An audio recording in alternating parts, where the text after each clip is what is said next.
Bueno, el libro está conformado por 9 pequeños capítulos. Y voy a tratar de hacer un pequeño planteamiento de cada uno de esos capítulos.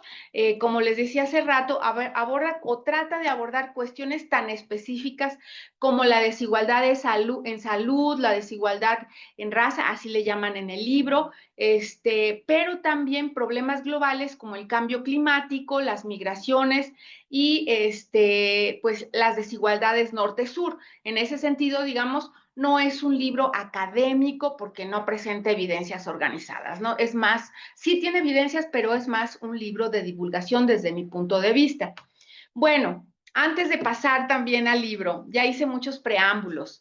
Esta es una foto publicada en The Guardian, de una ciudad en China, que que visualmente nos muestra la desigualdad, ¿no? En el 2023 salió un artículo muy interesante en el periódico del El País, que hacía Viridiana Ríos con muchas fotos y videos que mostraban las diferencias entre los ricos y los pobres, ¿no?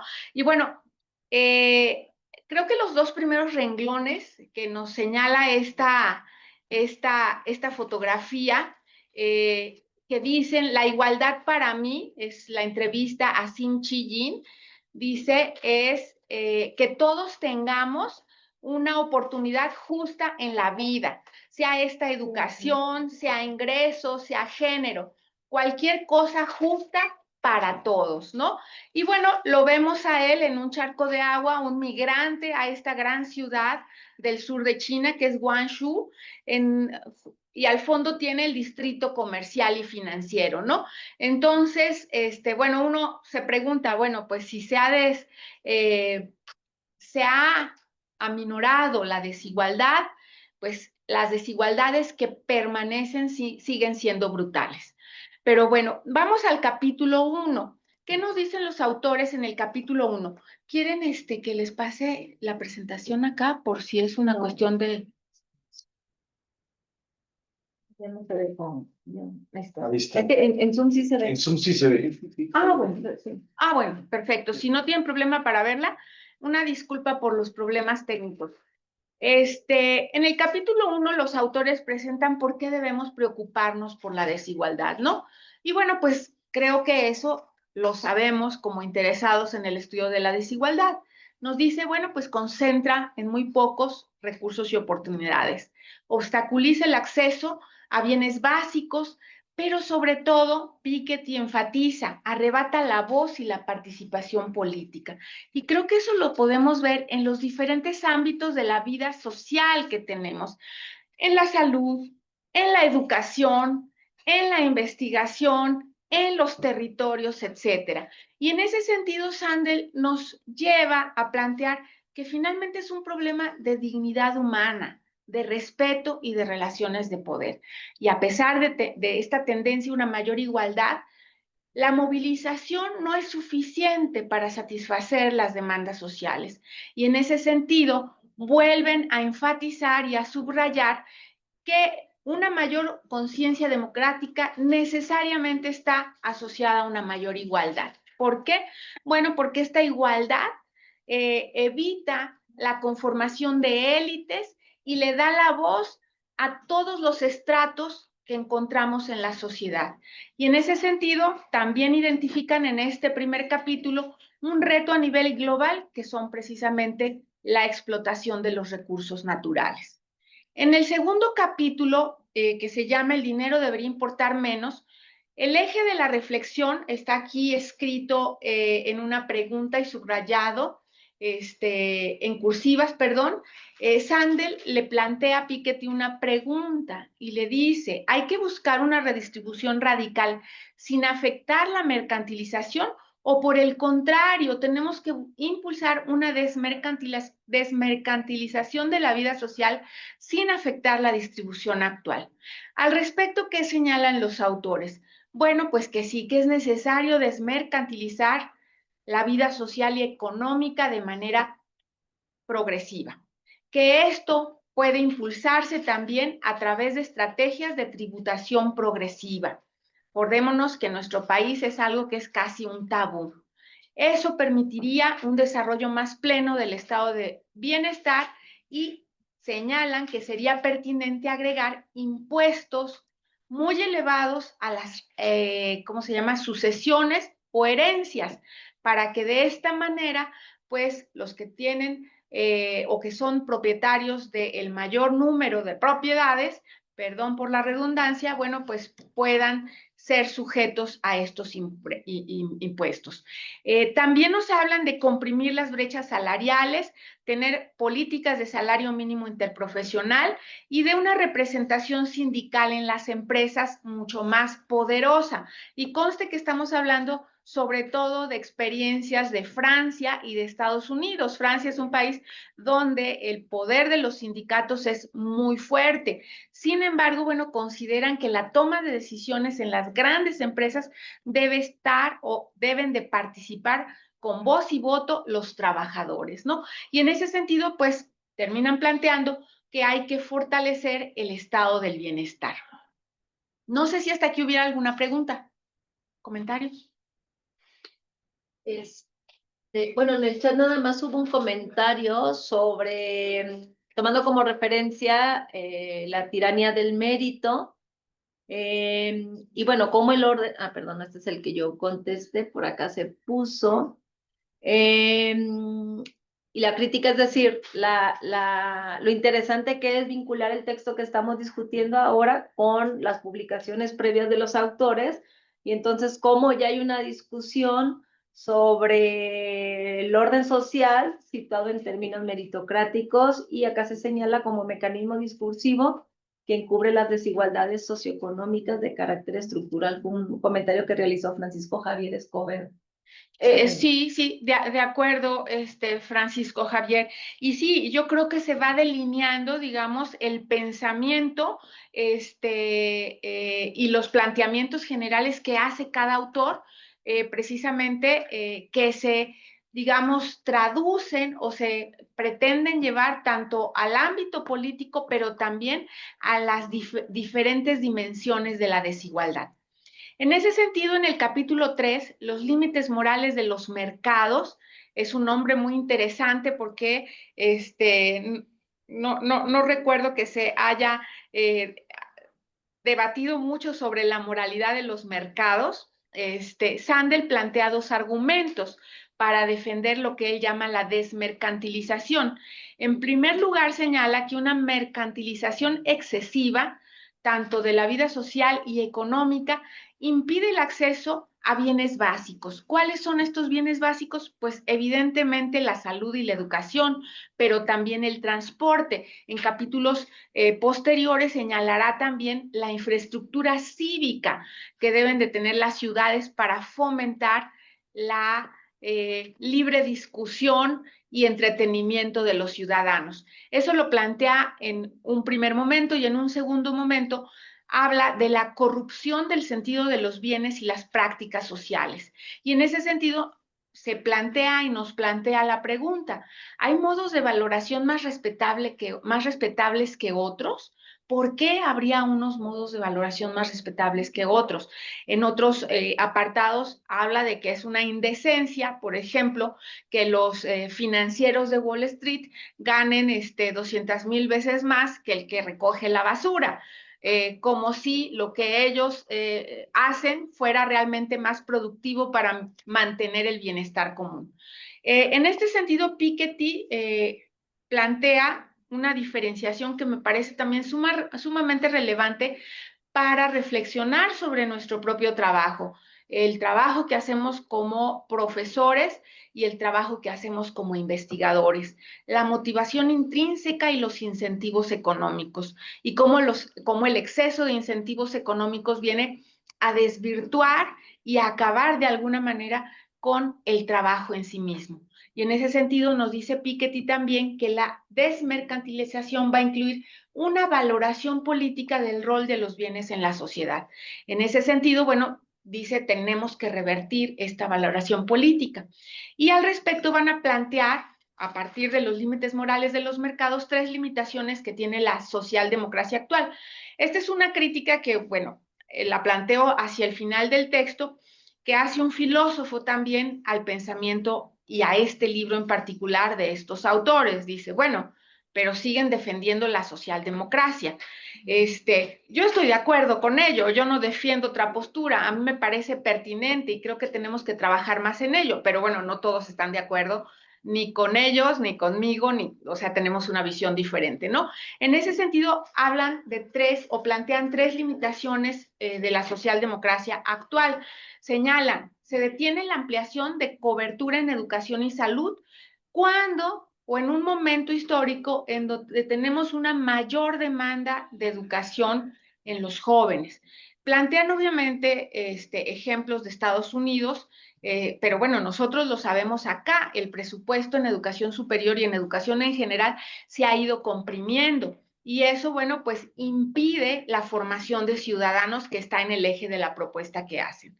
En segundo lugar, señala, dice, hay una falta de participación de los trabajadores en la toma de decisiones de las grandes empresas. Entonces, bueno, pues, digamos, a quienes generan la mayor parte de la riqueza, pues se les quita la voz y la participación. Y en tercer lugar, pues que no podemos olvidar que la riqueza del norte se construye con la mano de obra y los recursos naturales del sur, ¿no? De manera global. Aún así, y con todo y estas críticas, ambos autores defienden el proyecto socialdemócrata. En el capítulo 4, globalización y populismo, es donde tenemos, digamos, las más grandes divergencias entre ambos.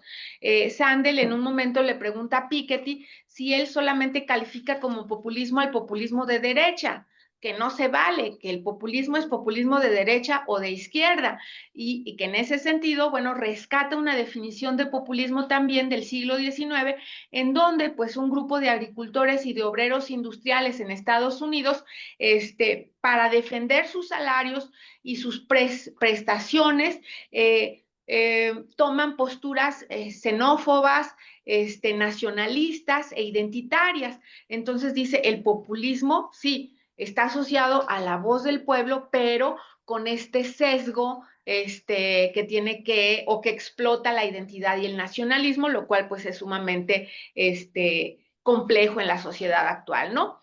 En este capítulo 4, bueno, plantea una crítica o más bien ponen el dedo en la llaga cuando hablan, pues sí, es muy conveniente criticar el libre flujo transfronterizo de capital y el libre comercio, pero decir que las políticas migratorias tienen que ser de puertas abiertas, ¿no? O sea, es o todo o nada, o por qué unos sí y los otros no. Y en ese sentido dice que los grandes responsables de la hiperglobalización y, bueno, pues esta pérdida de efectividad del estado de bienestar, pues son los gobiernos demócratas en Estados Unidos, que acabaron con el sistema de fiscalización progresiva y además, incluyendo Obama, rescata al sector financiero, en lugar de empezar a poner obstáculos al poder del capital. Y en ese sentido, pues además de esto, lo va a insistir a lo largo del texto, la élite intelectual empieza a ser sumamente, digamos, repudiada por los trabajadores de baja educación, ¿no? En ese sentido, no se cuestiona tampoco el triunfalismo del mercado en la socialdemocracia, a pesar de que los mercados no son instrumentos neutrales. Señala también que los gobiernos de centro izquierda apoyan el libre comercio, la financiarización y la globalización. Y bueno, para ejemplo de ellos, actualmente tenemos bastantes, ¿no? De gobiernos que se dicen de izquierda, pero bueno, pues dicen, pero tienen pues, todas las condiciones puestas en el libre mercado, ¿no? Y en ese sentido, bueno, pues la principal diferencia son estas concepciones del populismo. En el capítulo 5 aborda muy rápidamente, por supuesto, un resumen de lo que es su libro, La tiranía del mérito, y Piketty inicia precisamente cuestionando a Sandel sobre ello. Y bueno, es muy interesante cómo o en qué términos lo pone Sandel. Sandel dice, la era neoliberal tiene tres grandes pilares. El primero es la globalización, que le llaman hiperglobalización. El segundo es la financiarización de la economía, pero el tercero es la meritocracia, ¿no? Y Y bueno, pues aquí retomo una cita que me gustó mucho.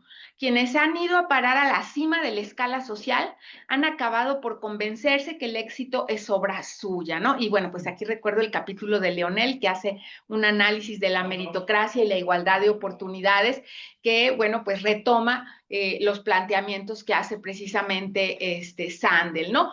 Y bueno, pues nos explica muy brevemente por qué el mérito es una tiranía. Dice, pues en primer lugar, que es una idea además que desde mi punto de vista retoma de Rousseau también. Es una fractura entre ganadores y perdedores, y esta fractura nos cobra factura como sociedad.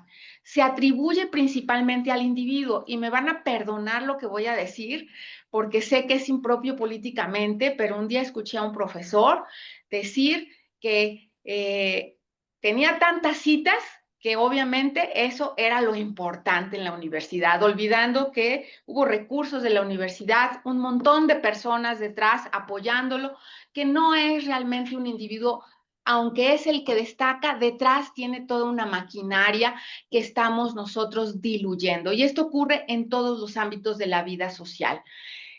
Las oportunidades no son realmente iguales, efectivamente. ¿Por qué? Pues hay condiciones individuales, institucionales, que van cambiando a lo largo de la historia, a lo largo del tiempo en las instituciones, porque hay diferentes grupos, diferentes reglas, entre otras cosas, ¿no? El mérito no crea una sociedad justa, crea una sociedad que corroe el bien común. Y bueno, pues aquí llegamos a lo que ellos llaman la arrogancia meritocrática, ¿no? Que me parece pues un concepto muy atinado, y no saben cómo me hace pensar en nosotros, los académicos, ¿no? O sea, francamente. En el capítulo 6 nos habla más de las loterías y preguntan, ¿deberíamos reservarles un papel en la admisión de alumnado y en la selección de parlamentarios? Ya lo habíamos visto en la selección de alumnado, ¿no? Incluso aquí en México, pues hay algunas universidades que lo han alentado, pero en la selección de parlamentarios yo no lo había leído y me ha gustado la idea.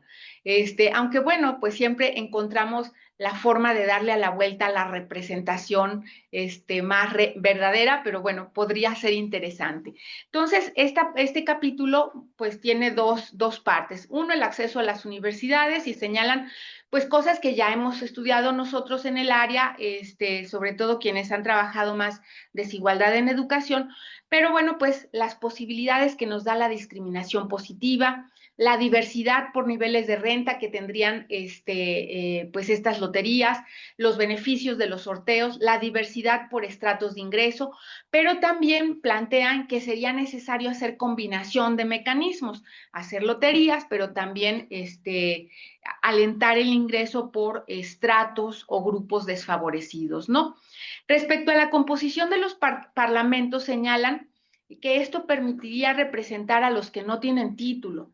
Yo agregaría a los que no tienen partido, a los ciudadanos de a pie, a los que nadie ve, a los que nadie les da voz, una representación de diversas circunscripciones, una rotación más sistemática, pero también más oportuna. Y por supuesto, el cambiar la composición social, educativa y de clase, que genera muchos sesgos. En ese sentido, en este capítulo me parece que rescatan la dignidad en el trabajo y las aportaciones valiosas al bien común como un elemento fundamental para revalorar lo que hasta ahora ha valorado el mercado. El valor, la valoración y revaluación de las contribuciones sociales, y la movilidad no como una respuesta adecuada a la desigualdad. Y bueno, aquí creo que varios de nuestros colegas tendrán varias cosas que decir sobre la movilidad, porque hemos hecho estudios también sobre cómo la movilidad tendría que generar cosas, pero también hemos visto que la movilidad está prácticamente detenida.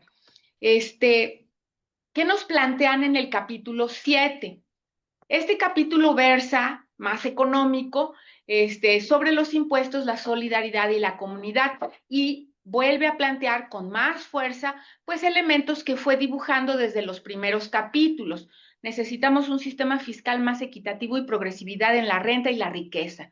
Esto señala, en Estados Unidos ocurría hasta antes de los demócratas, Clinton y Obama, donde el sistema fiscal recaudaba hasta el 80%, y esto se revirtió.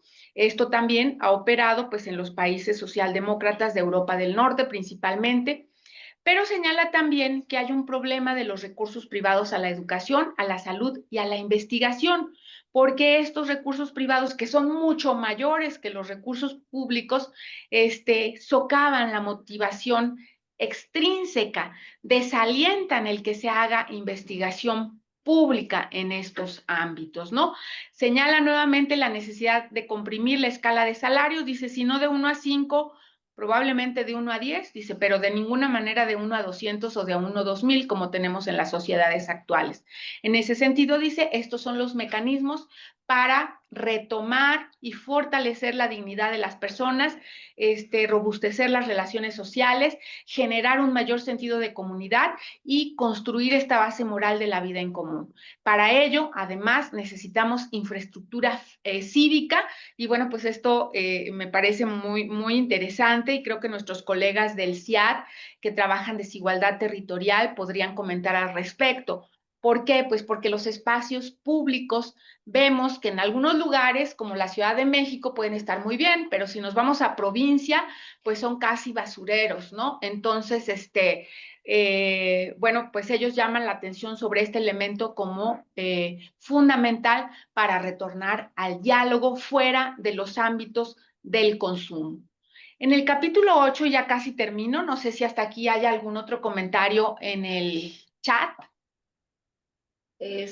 Sí, hay un comentario bastante también interesante nuevamente de Francisco Escobedo, en el que refiere cómo las disciplinas de las que provienen los autores enriquece la discusión en términos de la formación economista keynesiana de Piketty y la perspectiva igualitarista, más contractualista de Rawls.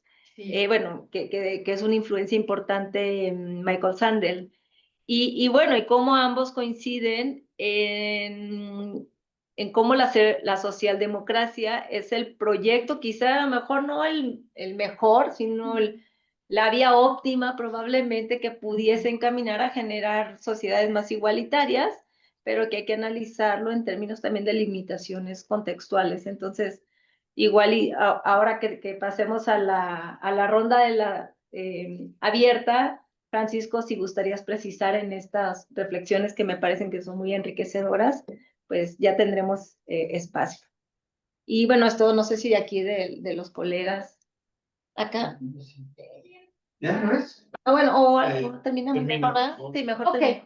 bueno, ya casi termino. Gracias por su paciencia. En el capítulo 8, que se llama Fronteras, Migración y Cambio Climático, pues tratan de abordar estas tres grandes problemas que tenemos a nivel global. Y bueno, se preguntan cómo podemos construir una forma de redistribución federada, transnacional y una mayor justicia global sin perder de vista la importancia de las identidades compartidas como motivación para compartir recursos. Y aquí yo creo que es ahí donde llegamos a la utopía completa, ¿no? Porque si a nivel nacional, a nivel regional, a nivel local se ve como un reto complejo, pues a nivel global todavía más, ¿no? Pero bueno, me hace pensar en La Guerra de las Galaxias, perdón, pero también en otras películas. Y aquí abordan la dimensión transnacional de la igualdad y la desigualdad, el impuesto mínimo a transnacionales y milmillonarios, que se ve factible, la renovación del internacionalismo, las asimetrías en impuestos, normativas sociales y medioambientales, lo que llevaría a repensar la forma en que se maneja, por ejemplo, el impuesto a la contaminación, al carbono, y cómo se pueden tener cuotas o no. Y bueno, pensar, por supuesto, en la justicia y democracia internacional, la libre circulación de personas y sobre todo el financiamiento global de los bienes públicos, ¿no? Uno de los ejemplos que ponen, pues es por supuesto el programa Erasmus en Europa, en donde, bueno, pues señalan, a pesar de que se permite la libre circulación de los jóvenes, que además ha sido sumamente enriquecedor, el costo hasta ahora lo paga cada país, cuando hay países que obviamente son pues muy desiguales, no es lo mismo Alemania que Eslovaquia, por ejemplo, aunque estén tan cerca, y esto, bueno, a la larga o no tan larga, quizás en el mediano plazo, va a generar problemas, ¿no? Finalmente, en el capítulo 9 plantea el futuro de la izquierda, economía e identidad. Y aquí, bueno, pues solamente, trato de rescatar algunas palabras de los excesos que se están cometiendo en nombre de los nacionalismos, de la identidad, de la polarización, ¿no? Entonces se han instalado los patriotismos frente a la comunidad, frente a la pertinencia, la xenofobia y el hipernacionalismo, la solidaridad etnonacional. Creo que el problema de las identidades lo hemos abordado poco, pero a veces francamente da miedo. Esta necesidad de ser nombrados como si todos no fuéramos seres vivos, incluyendo incluso a los animales, y ese es un pensamiento personal. La destrucción de empleos, el estancamiento salarial y las élites económicas e intelectuales.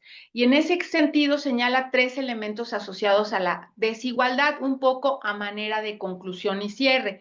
El económico, que está precisamente relacionado con la distribución de la renta, la propiedad y la riqueza. El político, referido a la voz, al poder y a la participación, y la dignidad, que obviamente lo plantean en el centro de la discusión, y cómo esto tiene que llevar a una discusión de la meritocracia, de la estratificación, a través del respeto, el reconocimiento del otro y de relanzar o reconocer el honor y la estima de todos los conciudadanos, ¿no? En ese sentido, la pregunta que plantean es qué se necesita para crear una política social demócrata y para restablecer un estado de bienestar, ¿no? Y dice, bueno, pues a final de cuentas no es el mercado, sino la competencia por el honor y el reconocimiento y rescatar el sentido moral para justificar, evitando rescatar el sentido moral que justifica la diferencia entre vencedor y estigmatiza al perdedor, ¿no? Entonces, este es, en términos generales, digamos, el repaso que nos da. Obviamente no le hago justicia a los autores, fue un libro muy, muy interesante y rico de leer, sobre todo por todas las referencias. Algunas críticas que rescato. Bueno, los autores rescatan el valor de la igualdad en todos los ámbitos a través de un recorrido histórico, si bien breve, pero lo hacen, ¿no? Y van efectivamente articulando aportaciones desde la filosofía, desde la economía, desde la política, estableciendo posibilidades reales de cambio y de justicia social. En segundo lugar, bueno, pues otra crítica que rescato de otras fuentes es que no hay evidencia para plantear que el crecimiento de la riqueza o la desigualdad está asociado a la desaparición de las democracias. Esta es una crítica que en particular le hacen a Piketty.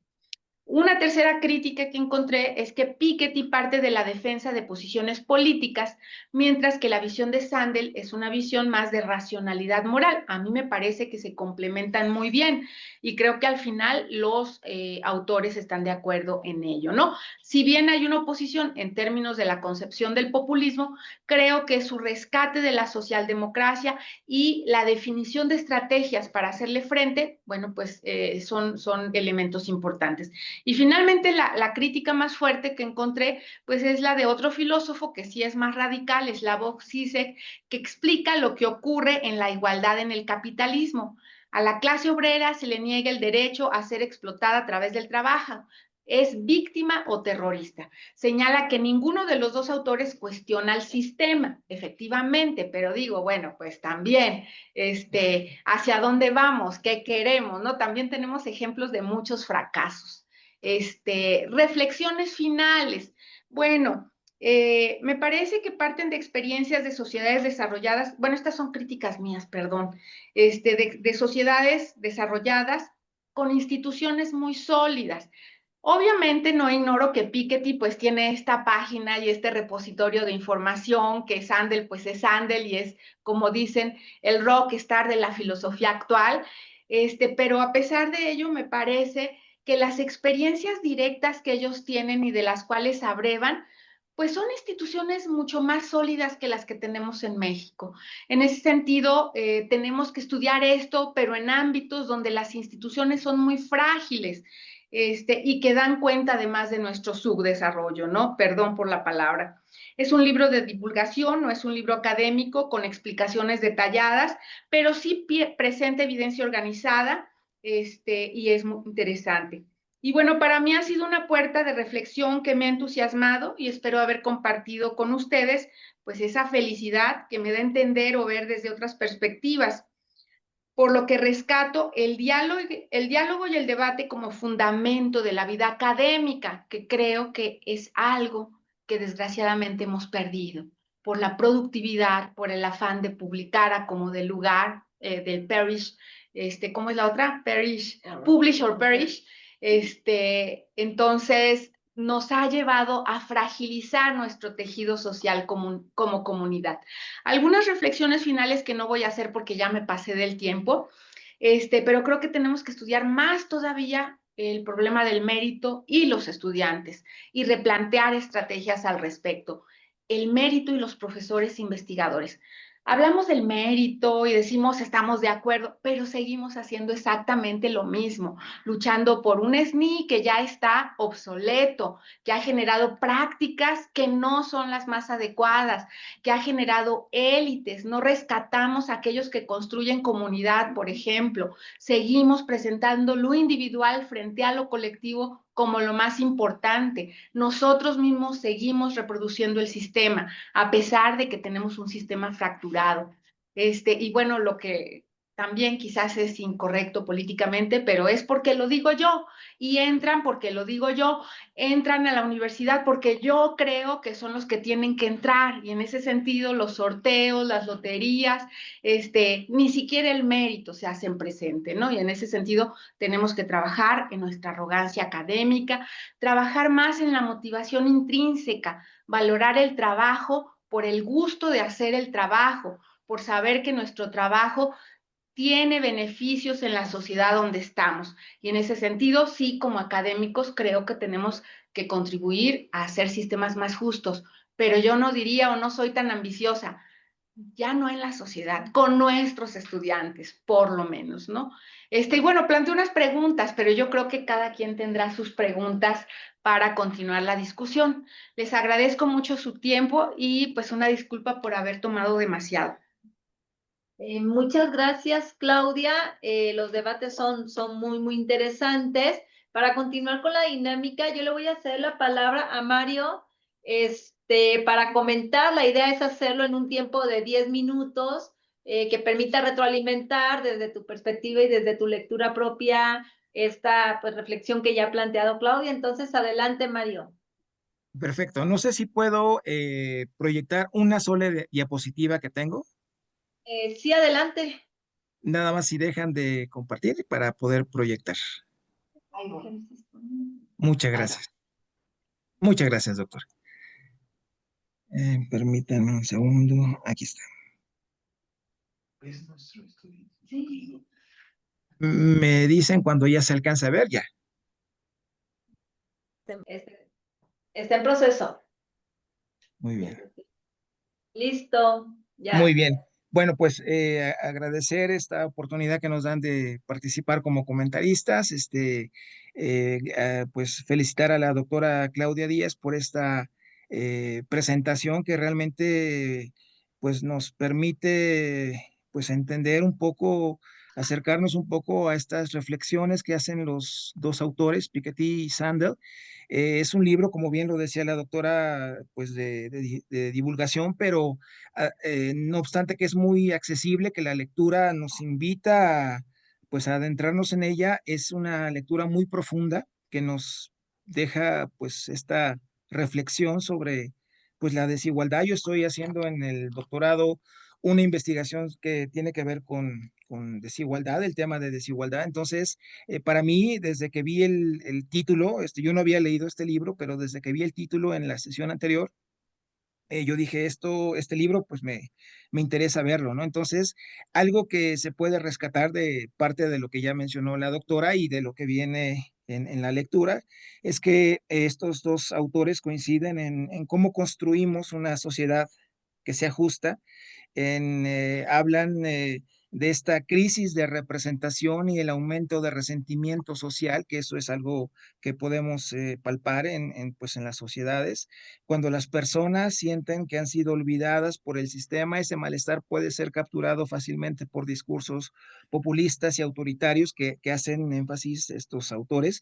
Entonces, este diálogo entre Thomas Piketty y Michael Sandel nos deja una reflexión profunda, pero considero que también muy necesaria, porque la desigualdad no puede ser comprendida ni transformada si se analiza únicamente desde una sola perspectiva. El hecho de que tengamos a un economista y a un filósofo, pues creo que eso es algo que enriquece el tema y que por supuesto la desigualdad puede pues analizarse desde diferentes perspectivas, que es lo que desde diferentes puntos de vista lo hace muy valioso este libro.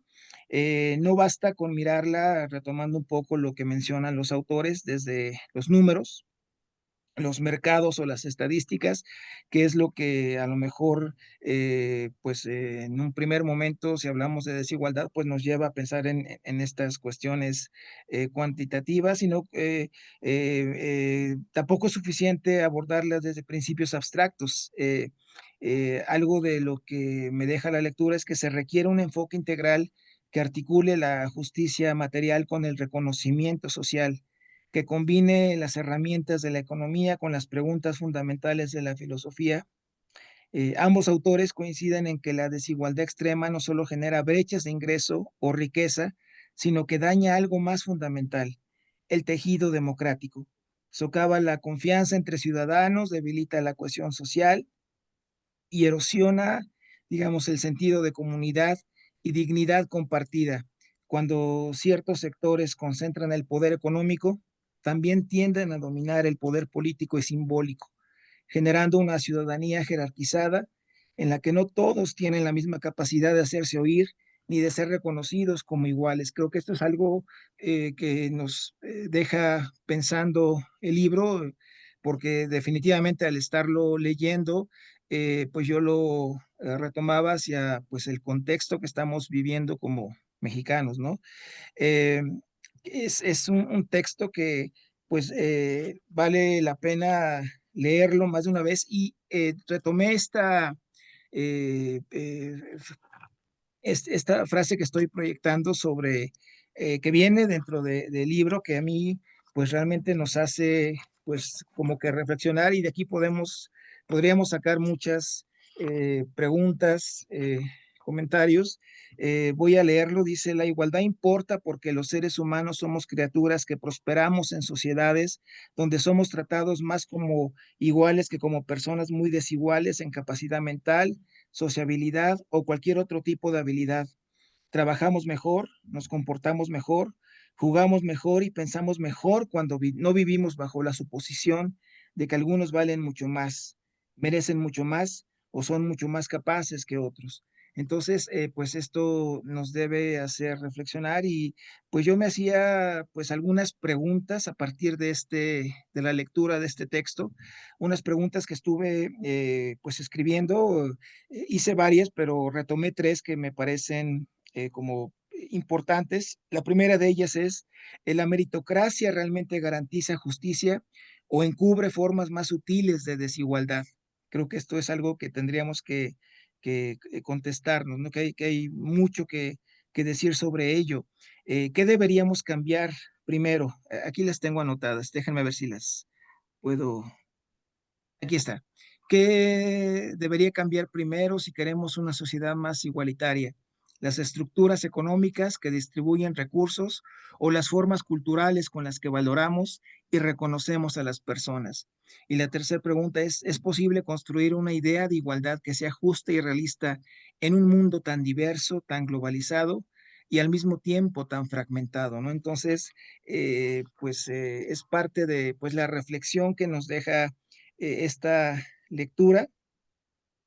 Y bueno, esta lucha por la igualdad no es un tema del pasado ni un asunto secundario, es uno de los grandes desafíos de nuestro tiempo. Es un libro pues, pues muy actual, ¿no? Que pareciera ser que se escribió hace que es muy actual. Aquí está la referencia, es del 2025, si no me equivoco, y que pues muy bien se puede aplicar al contexto que estamos viviendo. Entonces, pues hasta ahí serían mis comentarios.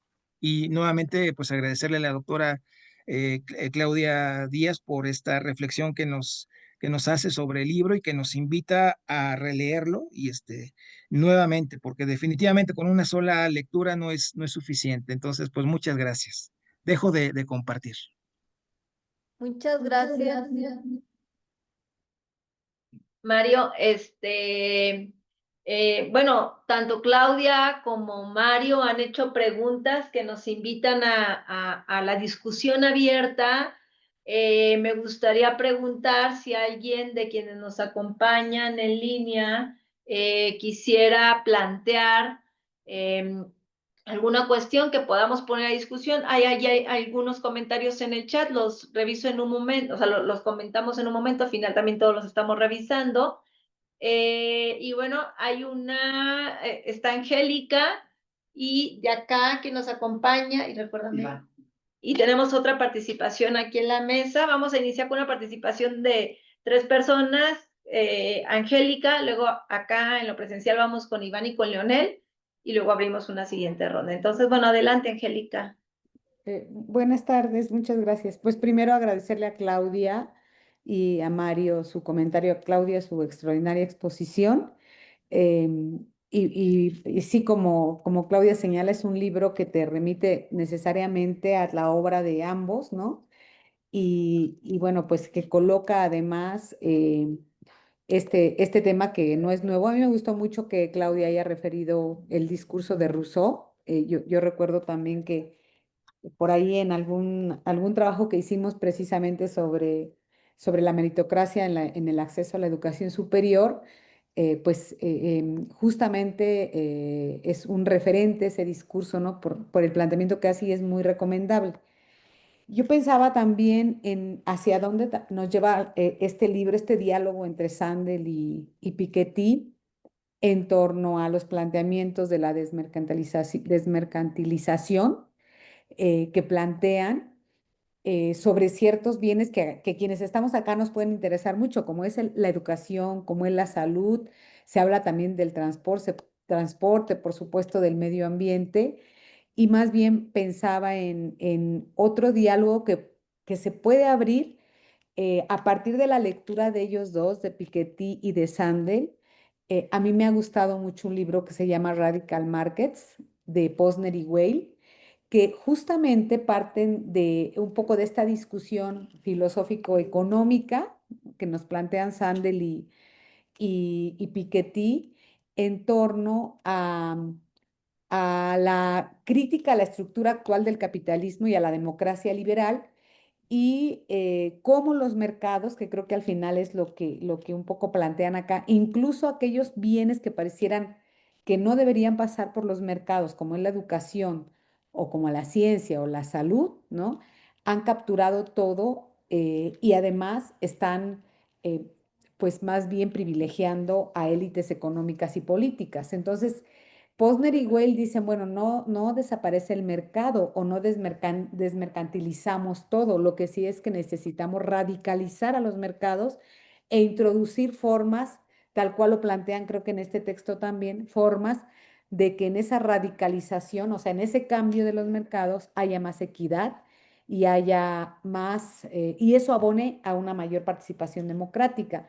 ¿Por qué? Porque lo que se coloca, me parece a mí, es que justamente es desde la democracia que puede haber, que si se construye una sociedad mejor informada, que realmente tenga acceso a la democracia, no que vote, sino una sociedad más democrática, y como Claudia decía, pues estamos hablando de sociedades distintas, entonces podríamos aspirar a cambios en términos de cómo concebimos cada uno de nosotros este asunto de la desigualdad. Ese por un lado. Por el otro es también cómo,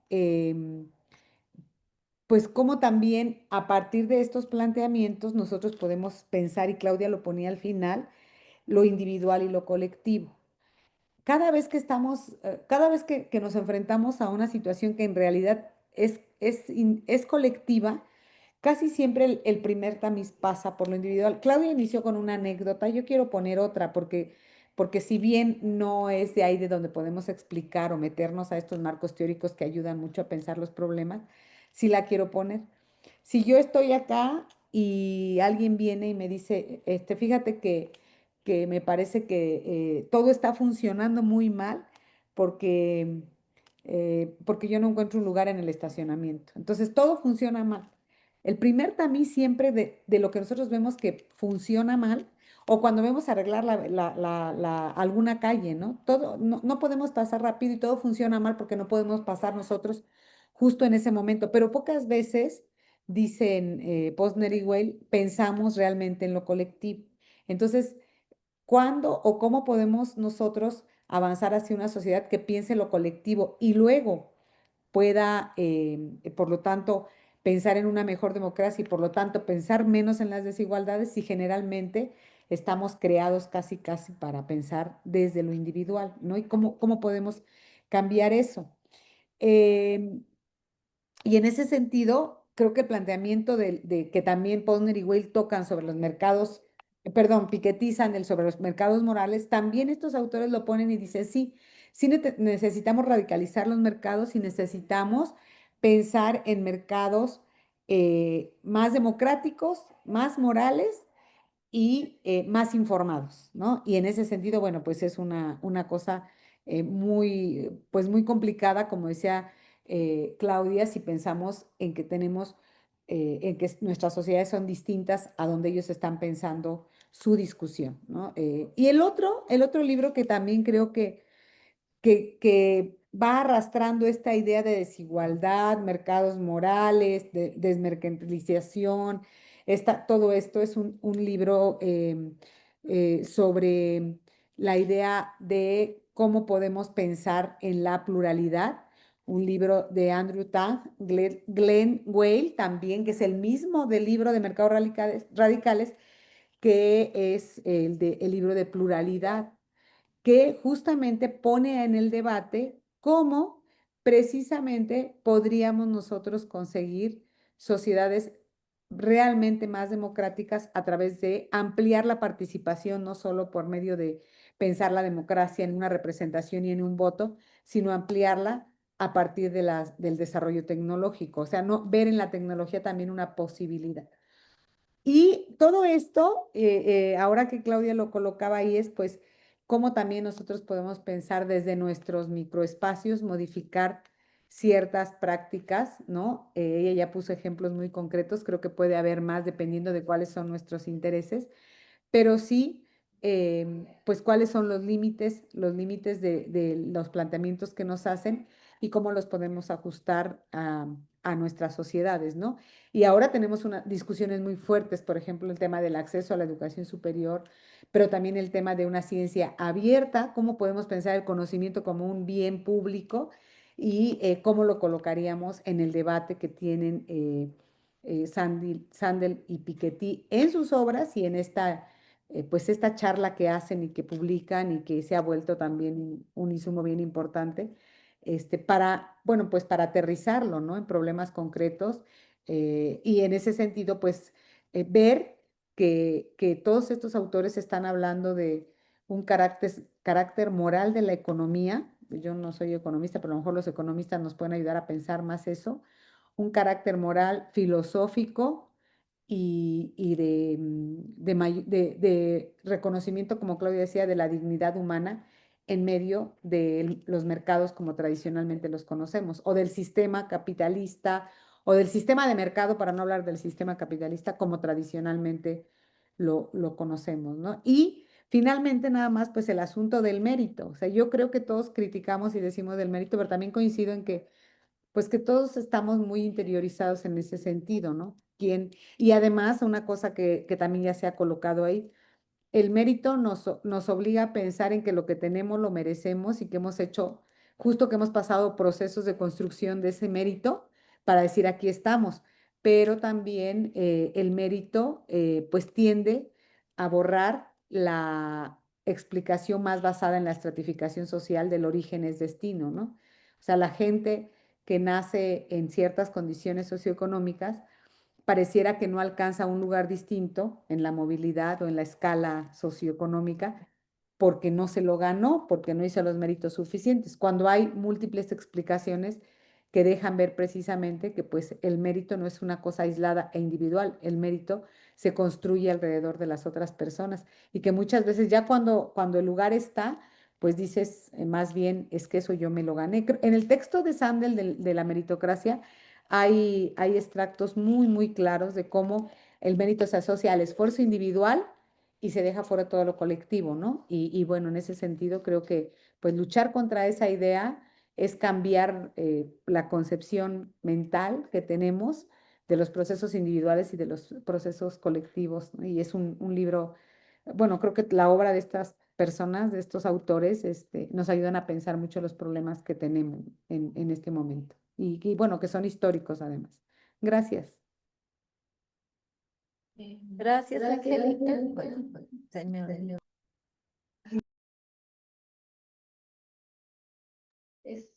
Sí, acá por el micrófono.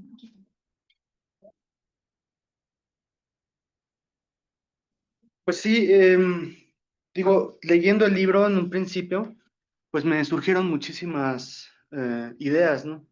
Una de ellas tiene que ver, por ejemplo, cómo las cúpulas de poder o ese porcentaje mínimo que tienen el poder, que no están desvinculados del poder económico, obviamente, porque es lo que prima, a lo que manda, lamentablemente. Hay un libro que se llama Bla, bla, bla, el mito del capitalismo ecológico de Miguel Pajares, y una de las cosas de las que expone son los mercados de carbono, ¿no? Los bonos de carbono y todo este sistema para pues poder hacer como comprar, digamos, en resumen, el derecho para contaminar, ¿no? En realidad. Entonces, son mecanismos que lo que hacen es que permiten que se perpetúe pues la hegemonía de las grandes empresas pues en la producción, ¿no? Económica, realmente. Entonces, hay artimañas que los poderosos todavía utilizan para perpetuarse en el poder, ¿no? Y luego también, a veces es muy fácil hablar, a mí la impresión que me dio, con todo el respeto que puedo deberle a Piketty y a Sandel, pues es muy fácil hablar, y es que además yo creo que puede ser hasta un libro de autocrítica, quiero pensar, pero pues es muy fácil hablar desde el confort de la academia, ¿no? Y de pues una situación económica donde está asegurada su existencia, su subsistencia, ¿no? Y que estamos mejor, ¿no? Entonces, a veces no sé si, digo, podrían tener datos reales para hablar de que estamos mejor y que hay mayor distribución económica, pero yo creo que pues, se deja de ver muchísimos grupos vulnerados y vulnerables. No me gusta el término vulnerable porque no me gusta que nuestros grupos vulnerables sean llamados así, porque igual eso también tiende a etiquetarlo de esa manera y que se continúe viendo de esa manera, pero es una realidad. Hay grupos que históricamente han sido acallados y viven en condiciones deplorables en el tema económico, y por supuesto, pues en la capacidad de agencia, ¿no? Que es lo que también hacen énfasis con otro término, pero finalmente es la capacidad de agencia. Y otra cuestión, hay un libro que se llama La Gran Revolución, de Kropotkin, La Gran Revolución de 1789 a 1793, es escrito por ahí de 1906, según yo, y así de manera de resumen, pues habla que pues el motor popular es la verdadera fuerza, ¿no? Motora de la revolución, fue la iniciativa es parte importante en las masas populares para que todo camine, como nos decía Claudia, Sí. sobre el tema de los que recogen la basura, ¿no? O sea, que bueno, vamos a ver un poco no sé si con David Barkin en la siguiente sesión, el tema de cómo los que ganan más dinero son los que juegan a la ruleta y juegan pues a ganar dinero especulando en los mercados financieros, ¿no?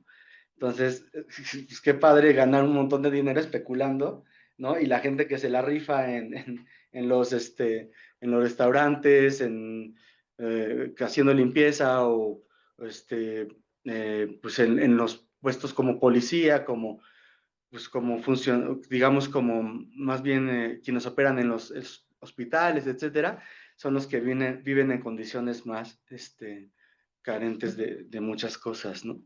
Y bueno, pues él también habla de la expropiación y comunalización, ¿no?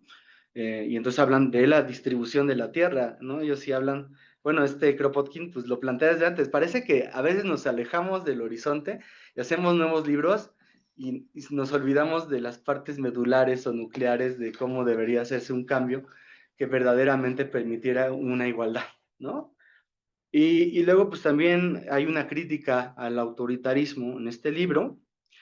Yo cuando lo leí la primera vez, lo que me hizo pensar es que, pues sí, están las luchas de la Bastilla, las luchas campesinas en Francia y toda esta serie de situaciones que son llamadas revolución, ¿no? Hacen imposición también de precios máximos, pero son los mismos burgueses los que ahora toman el poder y hacen una copia chafa de la monarquía. Digo, la monarquía es horrible, pero pues vuelven a replicar lo que es la monarquía desde la visión de Kropotkin, ¿no? Y bueno, o sea, obviamente no estamos ya en esas edades oscuras, pero bueno. Pues al final lo que dice este libro es que hay que dejar de centralizar el poder, ¿no? Y permitir que la autoorganización del pueblo sería como la clave para tener éxito y garantizar la libertad y el bienestar para todos, ¿no? Hablando del estado de bienestar. Y digo, por último, pues para no aburrirlos mucho, pero la parte hay un artículo que se llama una noción triádica, condición, situación y posición de discapacidad. Y este artículo es de Patricia Broña, que está en Ciencias Políticas, y habla, aparte desde un texto de Bourdieu que se reedita en 2002, pero este libro fue escrito en 1966, donde habla bueno, se llama condición y posición de clase, ¿no? Y entonces habla pues de la condición, situación y posición en referencia a la clase, y ella lo retoma para hablar de estas coordenadas que son, ella lo maneja como de la experiencia personalísima, porque todos estamos en diferentes, por mucho que queramos que seamos iguales, jamás, o sea, no nos repetimos en esa condición, situación y posición, y lo habla en torno a las personas con discapacidad. Y me gusta mucho cómo lo menciona, porque pues, nos ayuda también a dilucidar cuáles serían las coordenadas para poder más o menos pronosticar cuál va a ser bueno, el destino de la persona en el sentido pues en este caso, de estar pues en estas coordenadas de desigualdad, ¿no? O de igualdad. Muchas gracias, Iván. Adelante, Lionel. Gracias, Ana. Nada Ajá. más, ¿verdad? Sí. Gracias, Claudia, por Vamos por- por la presentación. Me gustó mucho escucharte, como siempre. Y obviamente el diálogo entre estos dos autores, pues abre, me parece, un montón de vetas de reflexión. Y yo quisiera concentrarme un poco en el problema que nos invita al seminario, que es cómo pensar la desigualdad, la igualdad. Al principio presentaste como dos visiones que pienso yo que son muy comunes o protagónicas en la literatura.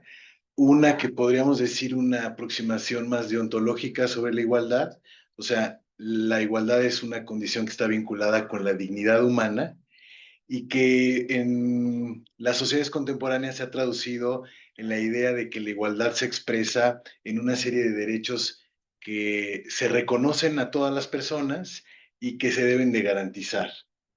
Y por el otro lado, una visión de la igualdad más instrumental que en las sociedades contemporáneas tiene, digamos, su concreción en la lógica de la igualdad de oportunidades. O sea, la igualdad no tiene ninguna cosa sustantiva, sino el hecho de que hayan oportunidades abiertas a las personas. Y esta segunda no está vinculada con ninguna igualdad de resultados, ¿no? Pienso que esto nos enfrenta como algunos problemas que aparecen en la discusión que tienen los autores cuando reconocen que ha habido una disminución de la desigualdad.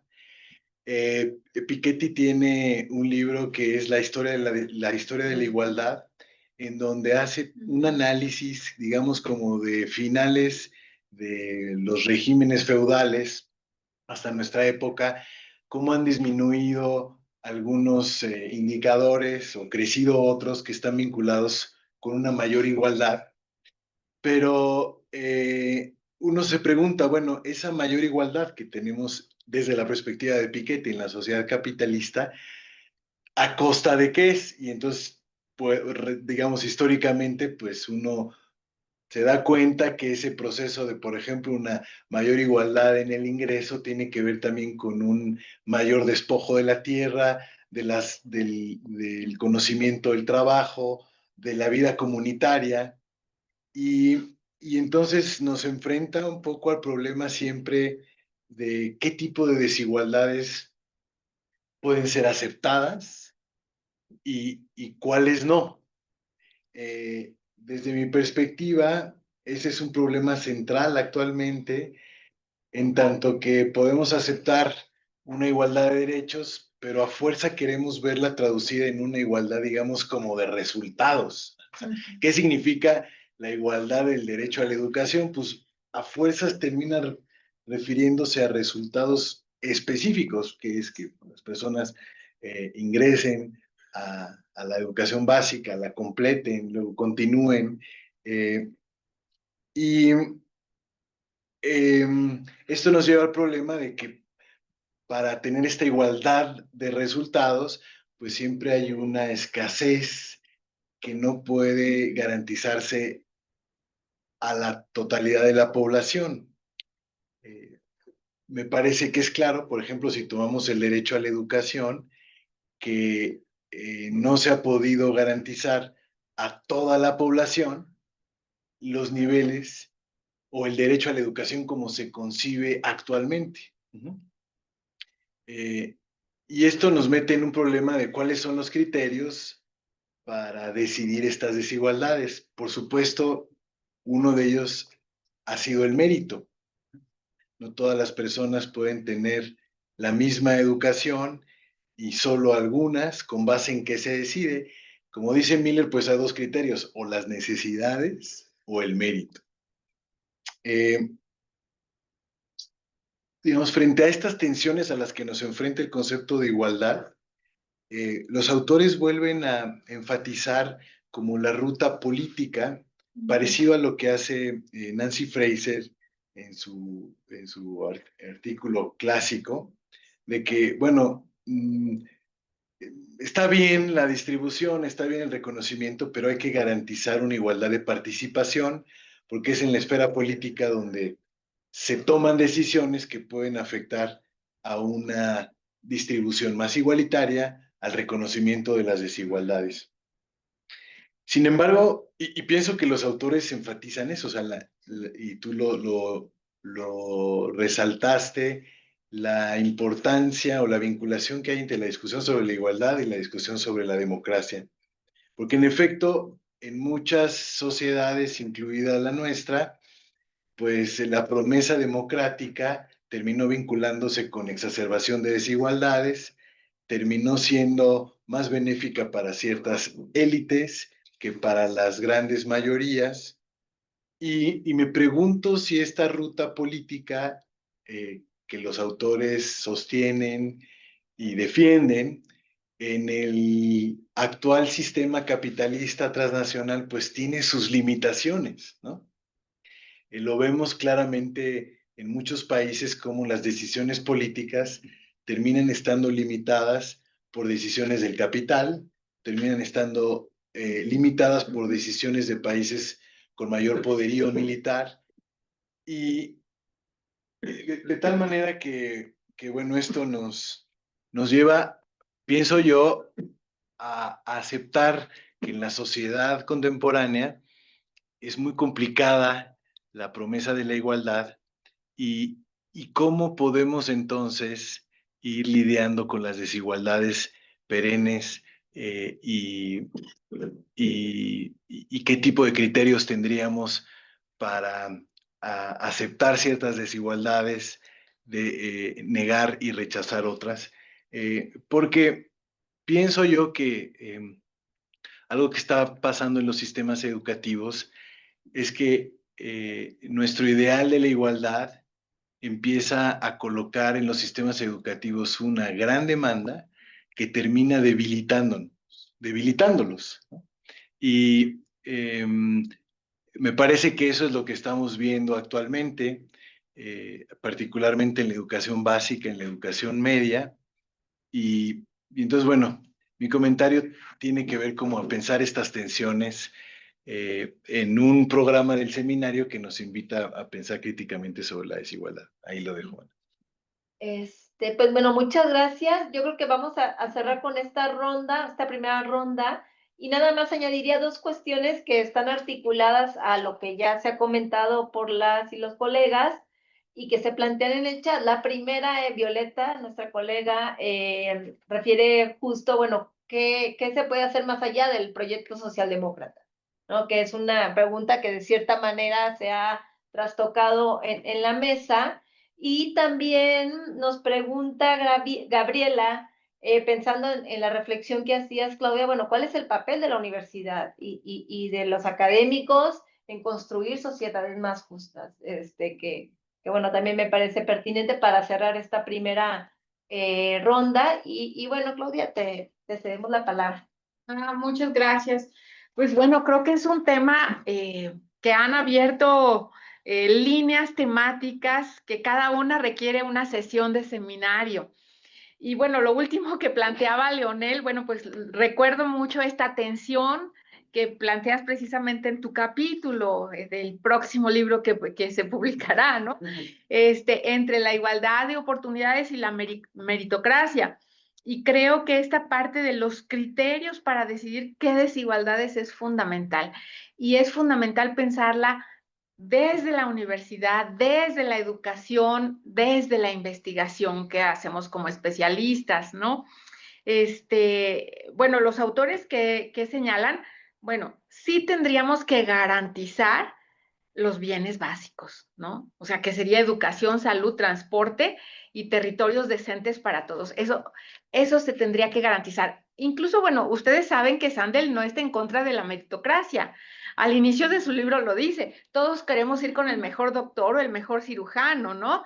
Sí, pero que eso se convierta en una élite y que además a esa élite es a la que constantemente y continuamente es a la que se cuida, se le dan más recursos, más visibilidad, más voz, etcétera. Ahí es donde empezamos a construir el problema que afecta precisamente la participación democrática. En ese sentido, bueno, la pregunta que lo que plantea Violeta, yo diría construir desde lo micro, o sea, siempre construir desde lo micro, desde nuestro ámbito.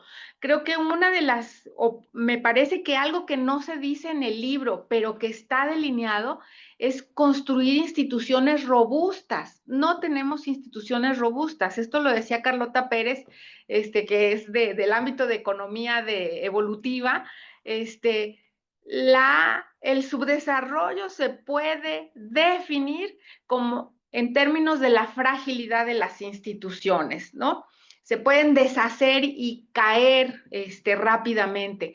Y bueno, pues aquí los autores nos plantean precisamente cómo cuando despega la socialdemocracia a mediados de los 40, bueno, había un sistema de redistribución fiscal importante, etcétera. Pero, bueno, pues efectivamente los intereses de los mercados, cuando no hay límites al poder, bueno, pues echan todo esto para atrás, ¿no? Creo que instituciones también frágiles pueden explicar en un sentido esto. Pero bueno, yo me centraría más en, no tanto, obviamente hay muchas cosas que hacer, en la sociedad, pero efectivamente tomaría lo que plantea Leonel respecto a las demandas que terminan debilitando la educación superior. Bueno, creo que eso lo hemos visto a nivel social, ha pasado recientemente. Quieren que la educación y la ciencia resuelvan todo, los políticos actuales, o sea, que disminuyan la pobreza, que generen igualdad, o sea, eso no es viable, pero sí generamos ciudadanos, comunidades desde nuestros pequeños espacios, si cambiamos los criterios para generar mayores y mejores espacios de desarrollo para los académicos que recién ingresan, para los estudiantes que recién ingresan y que puedan enfrentar allá afuera y resolver allá afuera más cosas, creo que habríamos hecho mucho. Por ejemplo, una cuestión que me ha preocupado mucho a mí y que he empezado a estudiar gracias a ustedes, colegas que estudian las desigualdades. Bueno, cómo la desigualdad finalmente afecta la producción científica también, porque todos los recursos se siguen concentrando en una élite. Y bueno, creo que la explicación que da Sandel respecto a cómo la élite intelectual generó tanto repudio en la clase trabajadora, que pues tenemos ahora estos movimientos que apoyan pues a esta gente tan rara como el presidente actual, ¿no? Por el desencanto de la credencialización y el desencanto de las élites. Al final del libro, a propósito de las anécdotas, Sandel nos cuenta una anécdota y dice, estaba de vacaciones en Florida y me subí a un elevador y una señora me preguntó que de dónde era, pues le dije que de Boston, y luego yo le pregunté que de dónde era ella y me dijo que de Iowa, y lo primero que me dijo, pues en Iowa sí sabemos leer, señor.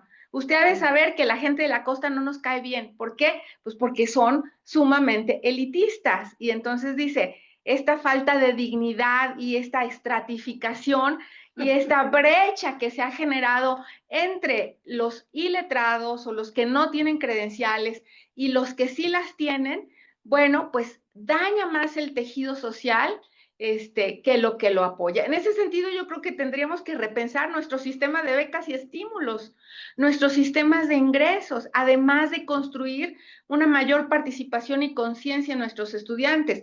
No me iría ahorita, vamos a hacer la revolución allá afuera.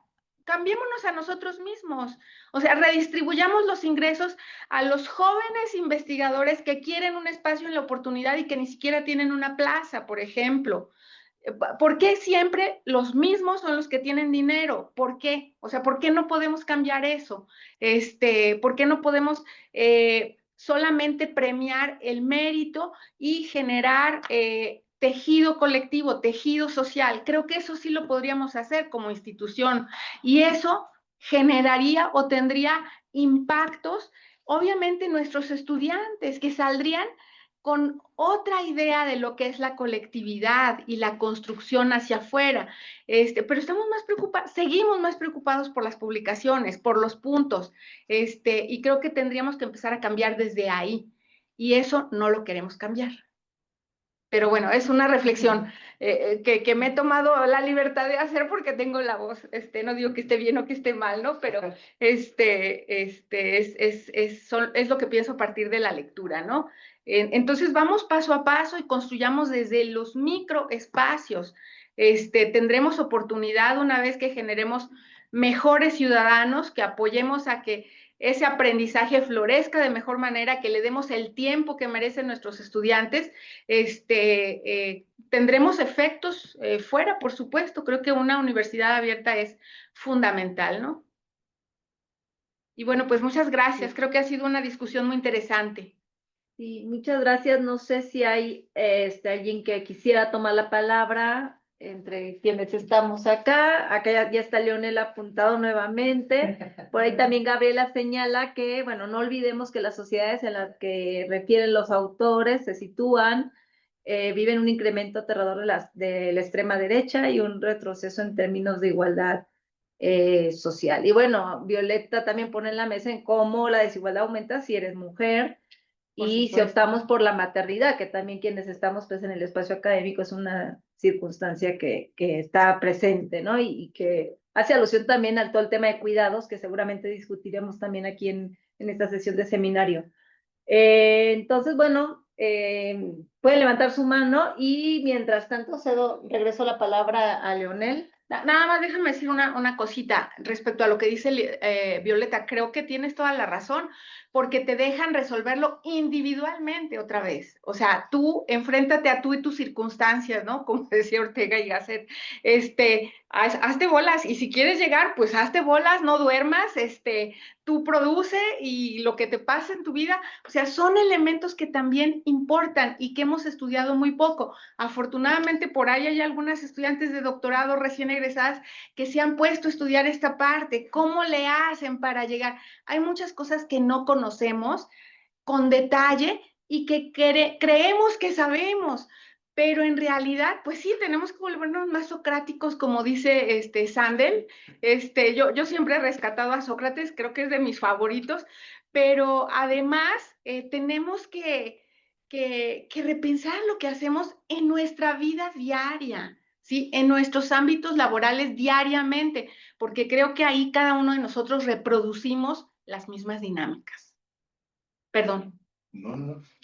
Yo quería reaccionar más bien positivamente a la invitación que nos haces como de pensar la propia desigualdad en la universidad, en nuestra universidad, y pensaba en tres aspectos que a lo mejor en el área podrían resonar como una agenda. El ingreso del alumnado, ¿no? O sea, en esta época seguimos aceptando seleccionando a la mayoría del alumnado para las licenciaturas con base en un examen que, bueno, Ana estuvo metida en esa comisión, sí, ¿no? Cuando analizaron el examen de admisión a la UAM, eh, que bueno, que no es reflejo de nada más que un filtro y que es una lógica bueno, no responde a una visión mucho más equitativa e incluyente que podríamos tener en los procesos de admisión. Uh-huh. El otro que tú lo has mencionado es cómo hemos creado una lógica de carrera académica que solo favorece ciertas trayectorias, que no da chance a ciertos perfiles para que se desarrollen, etcétera.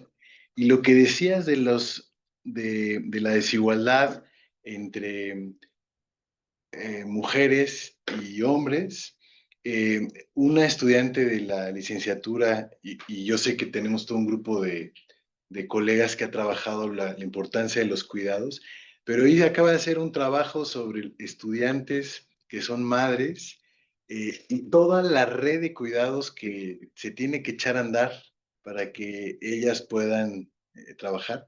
Pero lo que sorprende en los testimonios es el reconocimiento que hacen las estudiantes de la poca red que encuentran adentro, ¿no? Y del trato que encuentran adentro. Entonces, pienso que hay un libro que a lo mejor vale la pena colocarlo de François Dubet que se llama ¿Por qué preferimos la desigualdad? Que con frecuencia nos llenamos la boca a favor de la igualdad, pero tenemos una preferencia profunda por la desigualdad, ¿no? Todos hemos... François Dubet. Francés, sí. El libro se llama ¿Por qué preferimos la desigualdad? Y lo vemos en muchos espacios en donde estamos interesados en la cuestión de la igualdad y la desigualdad, pero no tomando medidas para llevar a la práctica en nuestros entornos más inmediatos, ¿no? Bueno, yo quería hacer una participación, y bueno, ahorita también Angélica levantó su mano, muy puntual, que me llama la atención, es decir, se ha demostrado que en ciertos tiempos de la historia, pues la desigualdad disminuye. Y a mí lo que me lleva también desde mi interés como área de estudio es que sí hay una determinada intervención de Estado, es decir, el Estado sí puede tener una lógica, no solamente política, sino también administrativa y redistributiva sobre cómo organizar a su sistema político, las políticas públicas para reducir ciertas desigualdades. Esa es una primera cuestión, es decir, que explorar más, o lo que a mí me llama cuando estamos estudiando las desigualdades, es explorar más el rol que desempeña el Estado como forma de organización social para romper con estos patrones de desigualdad y que, bueno, en lo personal me interesa esa beta analítica. La otra cuestión, ayer yo tenía la oportunidad de dialogar con el secretario de Salud de Colima y algo que refería, porque le decía, bueno, el tema de la gestión de los hospitales, y me decía, es que yo no sé por qué en las universidades se ha abandonado la formación humanista de los médicos. O sea, no tengo médicos que quieran trabajar, porque bueno, en efecto el salario es bajo, pero decía, es que lo que me llamaba la atención era cómo, por qué se ha abandonado la formación humanista de los médicos y por qué la lógica de la medicina o de la acción de las y de los médicos en un hospital es una lógica económica. Y que tiene que ver, yo hacía la articulación con esto que plantean los autores de qué valor le estamos dando a las profesiones y cómo incluso propuestas respecto a cómo reducir la brecha salarial de repente pueden romper. A mí cuando creo que era Piketty el que mencionaba, bueno, entonces bajemos no permitamos que los salarios suban de cierto límite.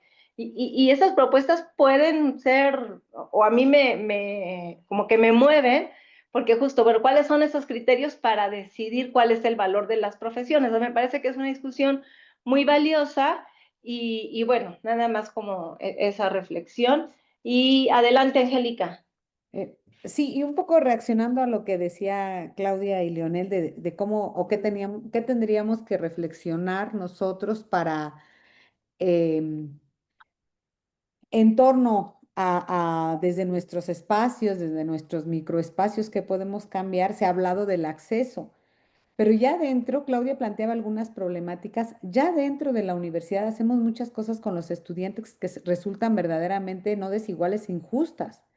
Ya adentro no los atendemos o no reconocemos que tenemos ciertas fallas. Me refiero como profesores o profesoras, porque los incentivos están puestos en otro lado. Claudia hablaba de las publicaciones, pero también yo creo, y quizá pueda diferir en ese sentido, de que no necesariamente sustituyes una cosa con la otra, ¿no? Creo que hay cierta complementariedad en lo que hacemos, pero más bien es que en esto de lo que se señalaba del diseño institucional que tenemos es, sí, evidentemente el diseño institucional genera incentivos y esos incentivos provocan ciertos comportamientos de las personas para responder a ellos. Igual que el alumnado responde a ciertos incentivos que nosotros podemos generar en el ambiente escolar o en el ambiente del aula. O sea, ¿qué colocamos como lo más importante y que nos cuesta mucho? Es justamente equilibrar por donde queremos. Ahora,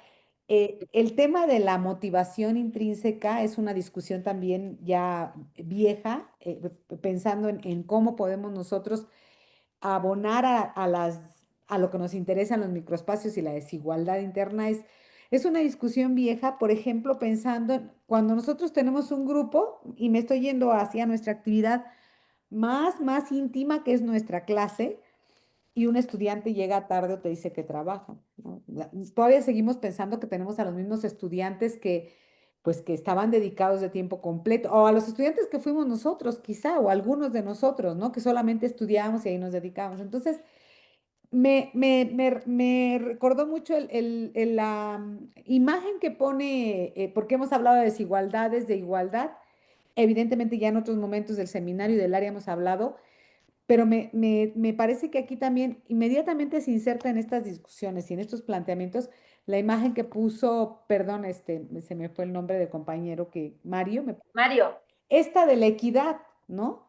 ¿Por qué? Porque o pasamos de la desigualdad a la igualdad o tenemos que pasar con las problemáticas que tenemos en diferentes ámbitos de la vida social, como la educación superior, por la equidad, que también es una categoría analítica que está puesta entre estas dos, que para algunos autores se creó para resarcir y para decir, bueno, que el sistema siga como sigue y la equidad sirve para menguar eso, pero también de qué manera o con qué mecanismos institucionales o con qué diseños institucionales nos movemos hacia la equidad, ¿no? Entonces creo que es importante en ese sentido colocar esta categoría que ya hemos analizado y que también la tocan Piketty, Sandel, por supuesto Dubet, por supuesto Fraser, por supuesto Amartya Sen, para decir cómo podemos compensar las desigualdades que ya traemos. Porque el otro planteamiento es cómo hacemos, creo que Claudia decía, ¿no? ¿Cómo rompemos, cómo hacemos una revolución para cambiar de origen todo esto? Pero yo no sé si haciendo esa revolución realmente cambiamos de origen, porque hay ciertas individualidades que no van a querer perder su privilegio. Y lo que van a buscar, decía el compañero que comentó sobre algunos textos, es un privilegio distinto, pero al fin y al cabo un privilegio, ¿no? Entonces, ¿por dónde pasamos de la desigualdad a la igualdad? ¿O cómo transitamos de la desigualdad a la igualdad? O si eso nada más es una utopía y tenemos que pasar necesariamente por la discusión de la equidad en los diferentes ámbitos. Y pensaba ahora también, no solo en la educación, pensaba también en el sector salud.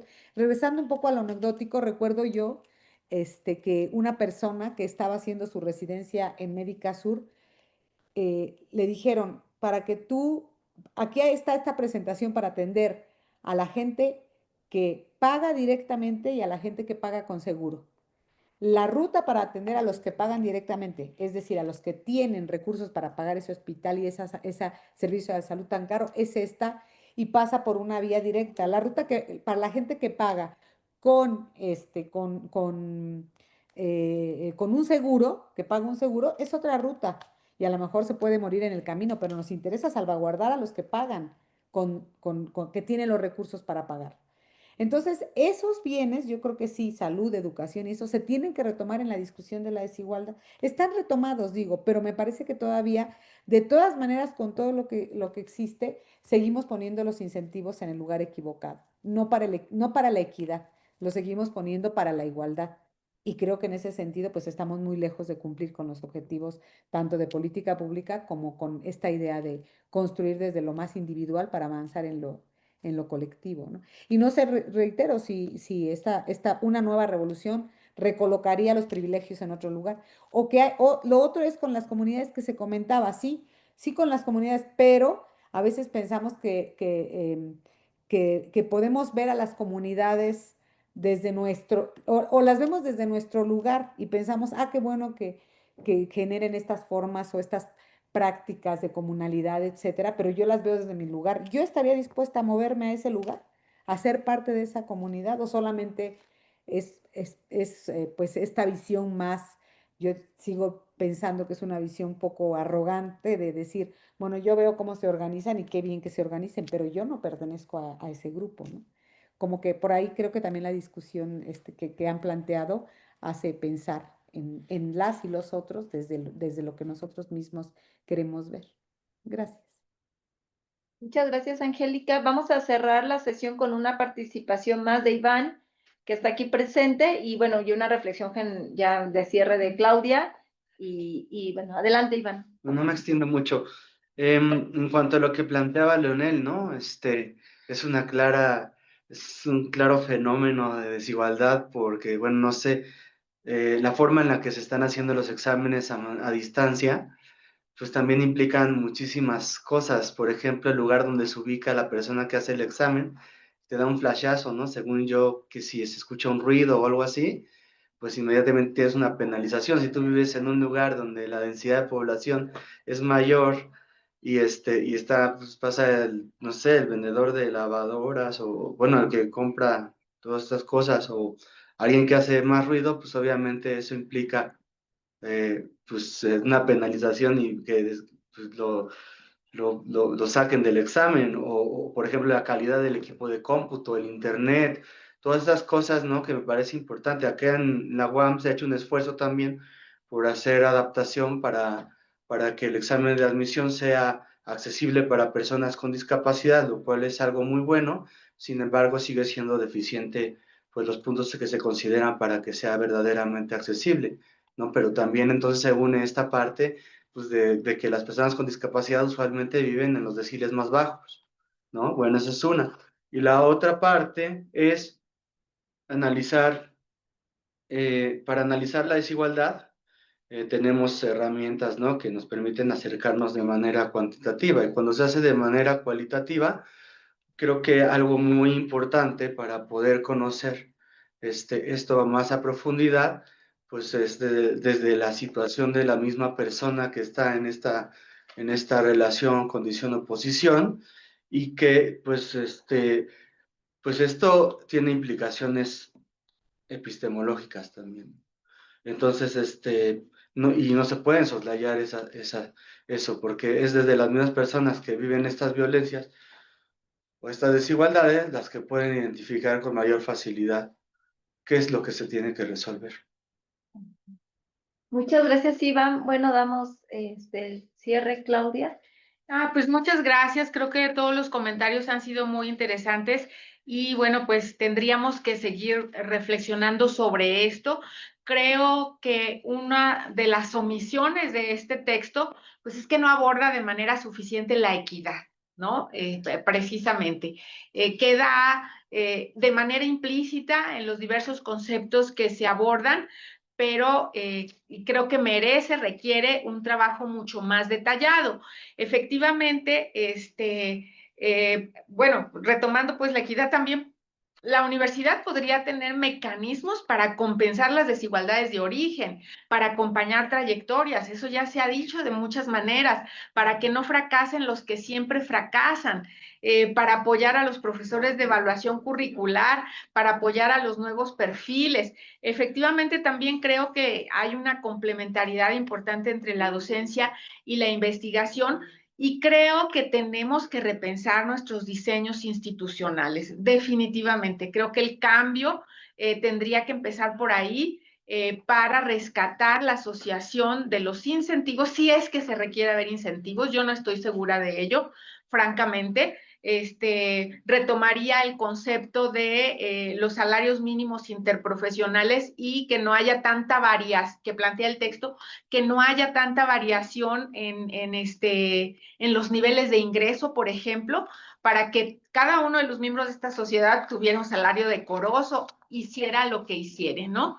Y para la redistribución de recursos también al interior de la universidad, para la investigación, para la educación, para la vinculación, etcétera, y que no se vea favorecida siempre la misma gente, ni en la voz ni en los recursos. En ese sentido, bueno, yo terminaría rescatando que la discusión sobre la desigualdad no es solamente identificar criterios o discutir sobre la igualdad y la desigualdad, requiere repensarlo en sus múltiples dimensiones, a nivel micro también, a nivel meso, a nivel macro, el papel o el rol del Estado, por supuesto, pero además conceptualmente requiere que trabajemos la equidad, la justicia, la meritocracia, la igualdad de oportunidades, todos estos conceptos que están interrelacionados y que nos permitirán construir, o han permitido construir lentes para ver las diversas